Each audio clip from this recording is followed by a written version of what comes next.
श्याम सुंदर जी, सबसे पहले मैं आपके पास आ रहा हूं। श्याम सुंदर जी, ऐसा कहा जा रहा था कि इस बार राजस्थान से चेहरा हो सकता है, कोई कह रहा था उत्तर प्रदेश से चेहरा हो सकता है, कोई कह रहा था कि बंगाल चुनाव है तो शायद बंगाल से कोई चेहरा हो सकता है। चेहरे की बात हो रही थी। श्याम सुंदर जी, मेरी आवाज आ रही है आपको? आ रही है जी। संजय जी। तो चेहरे की बात हो रही थी, लेकिन अचानक से नितिन नवीन, चलिए नितिन नवीन ठीक है, एक चेहरा है भारतीय जनता पार्टी के, वो एक व्यक्ति हैं, कार्यकर्ता हैं, उनको बना दिया गया। लेकिन यहाँ बात हो रही है 45 वर्ष का एक नौजवान है, उसे लेकर हर कोई चौंका हुआ है कि क्या ये भारतीय जनता पार्टी ने जो सेकंड लाइन की लीडरशिप है उसके लिए एक रास्ता खोल दिया है। श्याम सुंदर जी, इस निर्णय को लेकर आप क्या कहेंगे, कैसे देखें? देखिए संजय जी, निश्चित तौर पर जिस प्रकार से नाम बिहार से आया है, हाँ।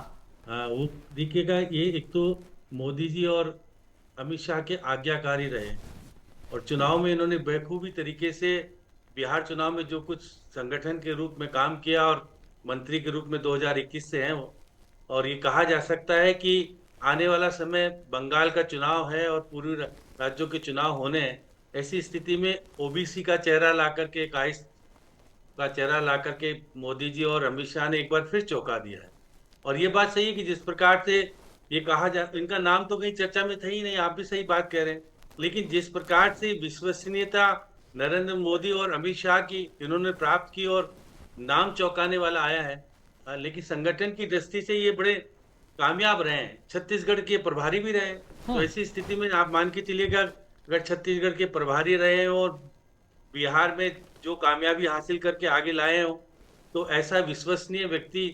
और फिर ये भी कहा जाता है कि भाई ये आरएसएस के कार्यकर्ता भी रहे हैं, और 5 बार के विधायक अगर चुन करके लगातार आ रहे हो कोई व्यक्ति, तो विश्वसनीयता। और इनके पिता भी एक बड़े नेता के रूप में बिहार में पहचाने जाते थे भाजपा के, ये कहा जा सकता है। तो इसलिए कहा जा सकता है कि अब आपने देखा होगा, जब राजनाथ सिंह को जब हटाया गया था, हम्म। जब उनका कार्यकाल पूरा हुआ था, तो डी3 के नेता, बहुत सारे नेता, जब उसमें अरुण जेटली के हैं, सुषमा स्वराज के हैं, अनंत कुमार के हैं, वेंकैया नायडू, इनको बाहर का रास्ता दिखाया गया था कि भाई वो इनमें से नहीं।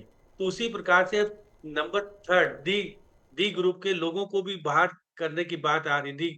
तो उसमें किन किन लोगों को बाहर किया जाएगा वो तो अभी आने वाला समय बताएगा। लेकिन अभी तो कार्यकारी अध्यक्ष के रूप में इनको ला करके भाजपा ने एक चौंकाने वाले नाम सबको जगा दिया कि भाई हम ऐसा व्यक्ति लाएंगे जो कि संगठन की दृष्टि से भी महत्वपूर्ण होगा। और आने वाले समय में जब इलेक्शन होंगे, तो हमारे लिए फुल टाइम कार्यकारी अध्यक्ष चाहिए। जिस प्रकार से आप जेपी नड्डा 2 पैर चल रहे थे, एक बार मंत्री भी थे और भाजपा के अध्यक्ष भी, क्योंकि एक्सटेंशन मिला हुआ था 2014 से उन्हें। हम्म। तो ये कहा जा सकता है कि नया व्यक्ति, और ऐसा व्यक्ति जो कि बिल्कुल आज्ञाकारी हो, उनके खिलाफ जाने वाला नहीं हो, उनके अनुरूप संगठन में निर्णय करने वाला व्यक्ति हो, ऐसा विश्वसनीय व्यक्ति अगर मिला है, उनको पार्टी को उन्होंने दिया है, तो ये मान के चलिए आने वाला समय में बहुत सारे परिवर्तन आपको दिखेंगे। बहुत सारे नाम तो चल रहे थे, आपके बात सही है। हमारे सुनील बंसल, जो कि हमारे भी संगठन में रहे, वो ज्यादा करके वैसे तो रहे ही नहीं छात्र जीवन में, और बाकी राजनीतिक चुनाव कोई लड़ा नहीं, उन्होंने कोटपुतली के रहने वाले। उनका नाम भी बहुत, शिवराज सिंह का भी नाम आ रहा था तेजी से, धर्मेंद्र प्रधान। और अभी क्योंकि अध्यक्ष का निर्णय तो हुआ नहीं, कार्यकारी अध्यक्ष का निर्णय हुआ है। लेकिन अगर सफलतम तरीके से 6 महीने तक अगर ये काम कर लेते हैं, और इस संगठन की दृष्टि से महत्वपूर्ण हो जाते हैं, हो सकता हो ये राष्ट्रीय अध्यक्ष भी बन जाए, तो कोई बड़ी बात नहीं है।